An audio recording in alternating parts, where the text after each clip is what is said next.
Hello, guys. Welcome again. Welcome back to the gig scene. I'm Jandor of Daily Music, and welcome back to gig hopping. I mean, we haven't done this in a couple of years because of this whole pandemic thing. And you know what? It's nice to be back. It's nice to be back. It's still a bit scary. We're still in this pandemic situation. We just need to take care of ourselves, take care of the other people around us, and just have fun while doing all of that. And to announce the return of gig hopping, we've got 2 gigs to talk about. I don't want to get into the actual gigs themselves or what happened because you can read that in the website, and I'll link them in the description below. But I'd like to talk about, what those gigs mean, what happened there, just very quickly, what I felt about those gigs, and other stuff in between. So first up, to announce the return of gigs, it was Hello Better Days, produced by Shoplifters United. It was not at Moe's, unfortunately. Moe's is still closed and everyone's, waiting for the first Moe's gig. So Moe's, please open up again. It was at Motorista Bar in Quezon City, still in Quezon City.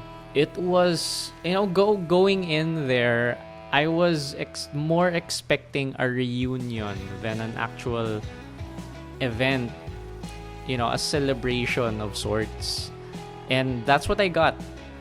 You get there, you see gig goers again, you see bands again, and it was just hugging everything out.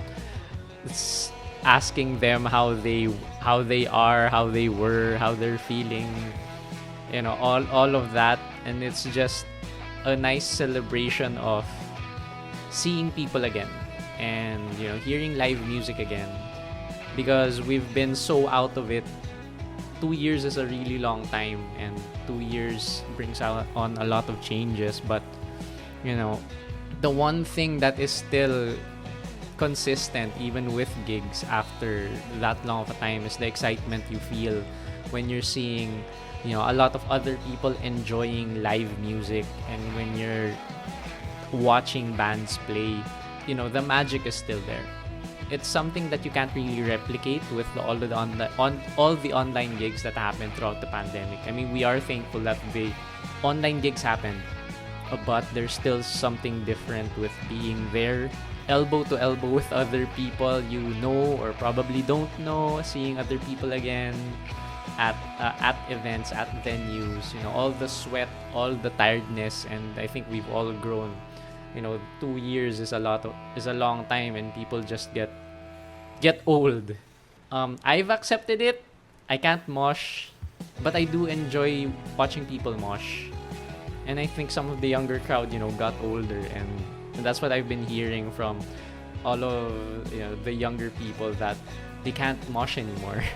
And like I've accepted that for years now, and now you're experiencing it, and it's just, man, I'm getting old, but it's still fun. And there's still, younger people coming in and watching gigs. And I think that's the exciting thing, is that there's a lot of excitement coming into not just that specific gig, but gigs coming back in general, where there's a younger crowd that's ready to just go in and, have fun. And it's nice to see, I guess, a new generation of gig goers coming in to fill in that, that energy that's just really fun to see. And it's the same with Moshkolta, which was the second gig that I went to. A couple of you probably also went to. It was my first time coming back to Escolta after the Escolta block party before the pandemic, and it was it's a great venue. It was at the First United building. It was, I think, Hub Make Lab. And it's cavernous, it's big, it's all cement, and it's all a lot of stalls, and they just just fixed up like an area of it, put in a lot of speakers, drum sets, etc. I was surprised, the sound really sounded good. I mean, if you watch the videos, you can hear a lot of the bands singing, like actual singing. usually if it's at Moe's, you can't really hear the vocals, but in the videos, I was pretty impressed. And even through my earplugs, I was pretty impressed that the event sounded nice. I mean, sometimes, especially if you watch a band like Irrevocable, Lenyan's vocals don't really pierce through the sound of the band, but at that event, yeah, you could really hear her, and it was very refreshing, and it was a good time. And again, it was hardcore. It was a hardcore show, so you'd really expect moshing from the get-go, and that first set by Clean Slate really set the energy, and also I think just drained the energy out of a lot of people. Because everyone just started moshing from the start. A lot of the energy just dived down in the middle and then picked back up again towards the end. But I think you could really see the difference in energy output of the gig goers there, because the older ones like me and a couple of my friends are just there to just enjoy the music, cross arms, bob their head, scream maybe inside of their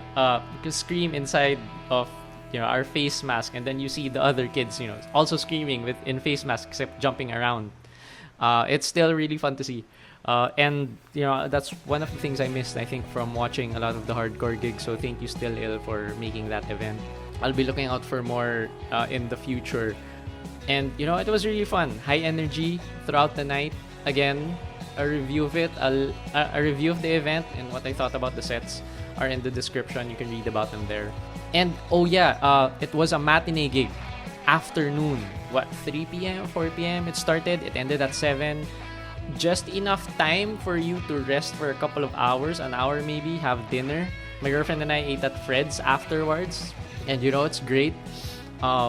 Went home after a couple of hours, and I still had time to edit, which is I don't know why people are still pointing it out. I mean, I uploaded the videos before midnight, and I was doing that way before, and that's just one of the pros you get from having a matinee gig. You get to go home early, before midnight, like really early. You still have some time to rest, even though it's a Sunday gig. You feel the tiredness the next day, but it's not as bad as like a Saturday gig where it ends at 2 a.m. on a Sunday, and then you're just drained for 2 days. Well, that's me. I don't know for you guys. It sets a precedent for afternoon gigs. You can set like a lot of bands in a short amount of time, and you still feel all of it, get the whole experience of it, but still have time to go home early and have a lot of time to rest. So hopefully, other prods, other bands also adopt the same. I guess the only cons that you have is that you don't really have time to do anything else, especially you really block out that afternoon. Instead of it happens in the evening, so you still have time to go to like another event from 2:30 up until after dinner, and then after dinner, if you still have energy, you can just go to a venue and watch a gig. Everyone's just enjoying the additional freedom we get because everything opened up and gigs are back. But it's also important to remember that we're still in a pandemic. We still need to take care of ourselves and other people and the venues, of course, because we don't know when things will close down again. So even though we still need to enjoy everything responsibly. So there's still a lot of gigs coming up, especially in late April, for example. It's like April 23 has a bunch of gigs happening in just that day. So it's a really great time now to be going out, enjoying music, going out again, and experiencing the live music again. Or for the first time, if you're new to the scene, just go grab a friend, and just watch and enjoy. And the scene really needs all the support that it can get, because it's events. They closed down during the pandemic. There were no events during the pandemic.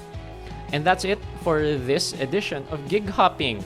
Did you enjoy the non-review version of this? Because I already write about them. If you don't like it, didn't, put it in the comment section. If you did, also put it in the comment section. And I guess I'll see you guys in the next one.